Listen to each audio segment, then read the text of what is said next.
Hey guys, Theron Asbury here with Vital Outdoors, bringing you another exciting podcast tonight. Tonight we have Mr. Logan Brewer. Logan fished the BFL Choo Choo Division tournament last year on Pickwick Lake. He got third place, so we're very excited to have Logan tonight on our podcast talk about Pickwick Lake, what he predicts will happen this year's tournament, and everything he did last year. So very excited for that. Before we get started, if you haven't already, make sure you subscribe to our YouTube channel. Go ahead and hit that subscribe button, and this will notify you when all of our content is dropping. We have a lot of great content coming in the near future, especially from all the Major League Fishing BFL tournaments around the country. So we're very excited for that. Also, check us out on our social media. That's going to be Facebook and Instagram. And then if you've never heard of Revital Outdoors, we're a premium CBD company. So check us out on our website, revitaloutdoors.com. We have all the information about our products as well as our products there for sale that you can buy or purchase online. And then just remember, we're a THC-free company, and we're made right here in America. And we're also accepting Pro Staff applications daily. So hit the Pro Staff tab, and then you can fill out that application if you're interested.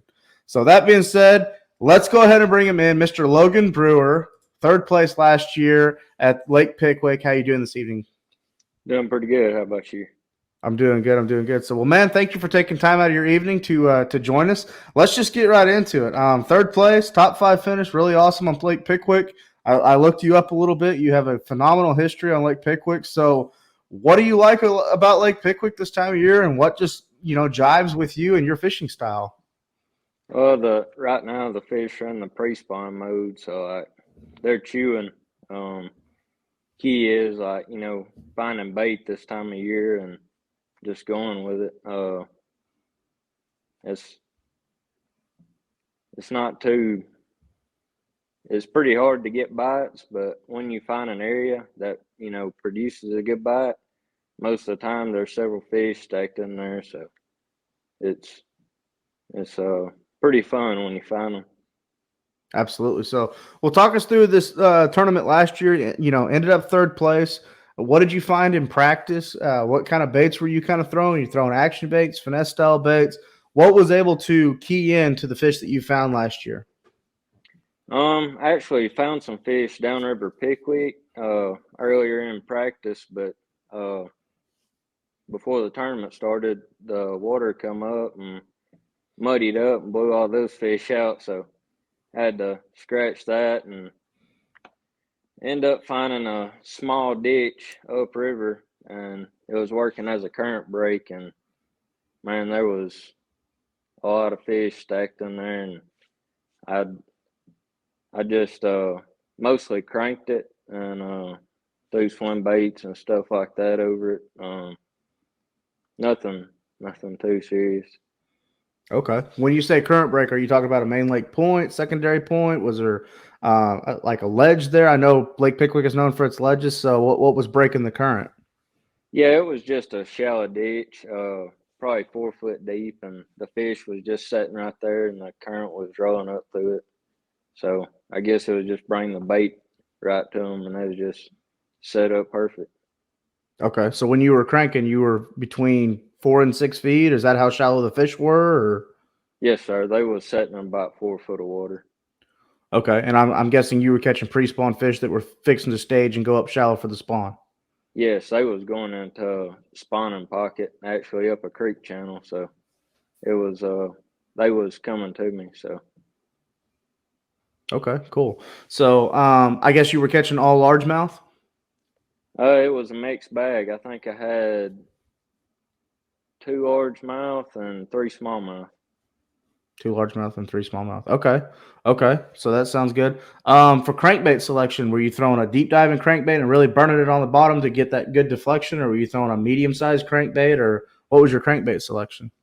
I was throwing a 5XD. I just liked it because like the water was moving so fast and I could get it down there easily. And when it come to the ditch, I could dig it down, just a couple cranks and it would get to the right depth. And I just fit what I needed to do.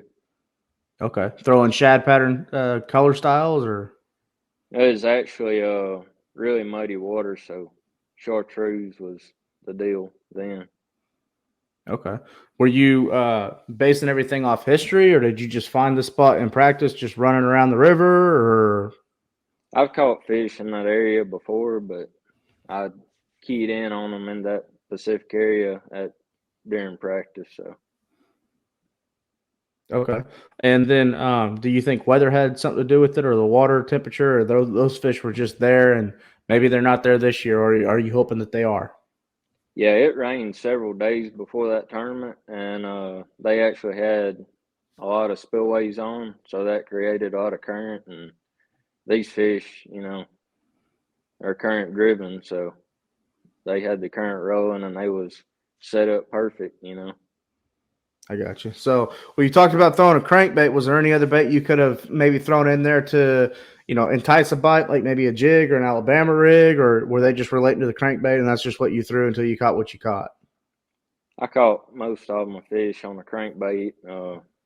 A swim bait to catch them as well, but that's just my preference. I got you. So, well, let's step away from what you found up the river in the current break. What are some other patterns that you feel strongly about on Lake Pickwick that other anglers can do? There's a lot of downriver points around the Mississippi end of the lake, and I see those playing in for a bunch of limits. And there's you got a bunch of big creeks, Yellow Creek, Bear Creek, Second Creek, all those. They've got plenty of rock, bluffs, points. Um, we've also got a lot of coontail, eelgrass, milfoil. There's a variety of ways they could be caught, but um, the grass and the rock, I believe, is going to be a big deal. Okay. And I'm assuming that area you fished last year, did you just stay there and you were catching fish throughout the day, or were they in waves, or did you run around a little bit, or? I actually, when I pulled up, I caught fish probably till 10:30, like every 5 casts at least. I think I actually spent more time culling than I did fishing. Um, I got I caught probably 20 pounds pretty quick, and then probably 10:30 or 11, I moved my co-angler up into position, and he ended up catching 16 pounds, so that was pretty cool. But I went to one other spot and culled up once, so yeah, I pretty much caught all my fish from that one place. Okay, good for you. Good for you. So I'm more of a grass angler myself. I love throwing at deep, or not deep, but offshore grass this time of year, fishing in Florida. Is that I know that Pickwick's got a lot of grass. Is that something that guys can do? Maybe throwing maybe a 3/4 ounce chatterbait or a big lipless bait or something like that, or you just don't worry about this time of year because those fish are staging and they're up shallower. Yeah, there'd be a ton of fish caught on a chatterbait and a lipless, but a frit side and a DT6 works just as well to me. Um, but yeah, lipless, I always catch them this time of year. Okay. Okay. I know there's a few docks on Lake Pickwick. Is that something that factors this year? I know you haven't mentioned that, but it's just trying to think about other things that anglers can do So getting ready for the BFL this year. sorry about that.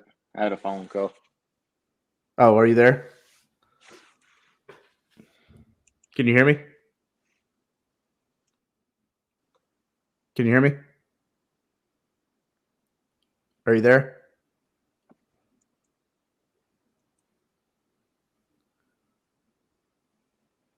Can you hear me? Can you hear me? Yeah, I got you now. Can you hear me? I think you're muted somehow, or I am. Uh-oh. Can you hear me? Hang on one sec. Stay right there. Hang on.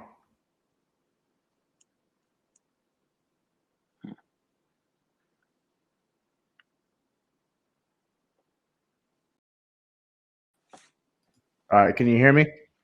Yes, sir. Okay, cool. So I'll just go back to my last question. Um, So you talked a lot about that. I know that Lake Pickwick has a lot of docks on it. Is that something that factors in this time of year? Getting ready for the spawn, or maybe not really. That's more of a fall thing, or what kind of pattern is that? Yeah, there'll be a lot of fish on docks this time of year. Primarily like uh, deeper docks downriver, like ones around main river points and stuff like that. And yeah, docks, they'll most definitely play a role in it. Okay. Well, let's switch gears now. Let's talk about co-anglers. I know you fish as a boater, but if there was a co-angler going to go into this upcoming BFL on Lake Pickwick and they were going to take 3 rods with them, what 3 rods would you recommend? If the water was clear, I'd most definitely recommend a jerk bait and a rig.